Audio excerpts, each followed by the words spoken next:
Welcome to BBC London. I'm Victoria Hollins. Improvements to public transport, making cycling easier, and a plea to big business to listen to climate concerns. Just some of the calls from the thousands of activists who've marched through central London today. The event was one of dozens around the country, organised to coincide with the COP26 climate conference. Thomas Magill has more. They came in their thousands to the city, a place known for its big business power and wealth. All demanding to be heard. We need action now. We need action for our children and our grandchildren. As young people, it's our future that's going to be affected. We need to show solidarity with people actually making changes. Well, everyone here today strongly believes they must take direct action. And their banners, their chants, their flags, they reflect a whole wide range of issues and demands. But they're united in one thing. They want to be heard and they want change.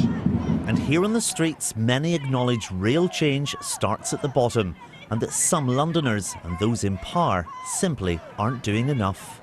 It's important for all Londoners to rally together, but the power, the money, influence sits very squarely on the shoulders of lots and lots of the people around this area, and they need to, be role models for everyone else, and they need to make those changes that are actually really, really vital for everyone.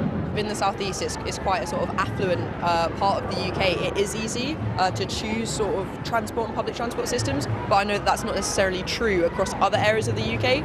So I think looking in London, they're doing enough, but that doesn't mean that they shouldn't go and do more in other areas.